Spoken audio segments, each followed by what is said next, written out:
এখন মনে করি 60 হইতে মরে যাবে, এখন দেখি 70 হইলেও মরে না, 80 বছর বয়স হয়ে না।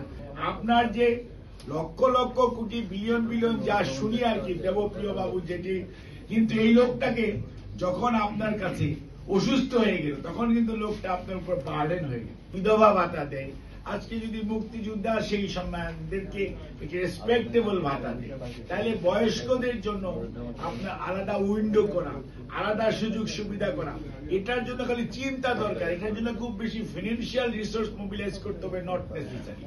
আপনার যে লক্ষ লক্ষ কোটি বিলিয়ন বিলিয়ন যা শুনি আর কি দেবপ্রিয় বাবু যেটি দাদা বলছে, এ তো বিলিয়ন চলে গেছে দেশের বাইরে, অত বিলিয়নের তো দরকার নেই। আমাদের অল্প বিলিয়ন হলে, অর্থাৎ ফিনান্সিয়াল ম্যানেজমেন্টটা যদি প্রপারলি আমরা করতে পারতাম এবং আমরা যদি প্রজেক্ট করতে পারতাম, যে আইডিয়া যে কথাটি এখানে ওনারা বলেছেন, আজকের যে স্লোগান, যে আপনার এসপিরেশনটা কি, এই এজিং পপুলেশনের যে এসপিরেশনটাকে যদি আমরা ধারণ করতে পারতাম এবং তাদেরকে যদি আমরা অ্যাকোমোডেট করতে পারতাম এবং সেইটার জন্য খুব বেশি বাজেটেরও প্রয়োজন নেই, তাহলে কিন্তু তাদের জন্য সেবা খাতে আলাদা উইন্ডো করা, তাদের টেক কেয়ার করা এবং যে সমস্ত কথাগুলো আছে তাদের একটু রিক্রিয়েশনের ব্যবস্থা করা এবং কোনো কোনো ক্ষেত্রে হয়তো কিছুটা ফিনান্সিয়াল সাপোর্ট প্রয়োজন, কিছু কিছু ফুড সাপোর্ট বা সাপ্লিমেন্ট এগুলো প্রয়োজন আছে।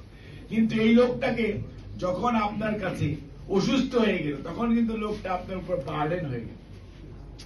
এই বার্ডেন হওয়ার আগে যাতে বার্ডেন না হয় সেই জন্য যদি আমরা এখন থেকেই চেষ্টা করি বা সরকার চেষ্টা করে বা রাষ্ট্র চেষ্টা করে, তাহলে সরকারি বেসরকারি উভয় সেক্টরে কিন্তু এই গ্রুপ অফ পিপুলের জন্য আপনি কিন্তু সুযোগ সৃষ্টি করতে পারেন। কিন্তু আমাদের মধ্যে সত্যিকার অর্থে এইরকম চিন্তা ভাবনা খুব কম করা হচ্ছে। কম করার কারণও আছে।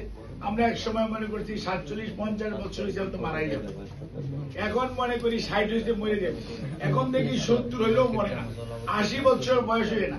তারপরে এখন দেখতেছি ইউনুস্টান he can run the country at the age of 84। আলহামদুলিল্লাহ। দৈনিক বাংলাদেশ মিডিয়া, সত্যের সন্ধানে সারাক্ষণ।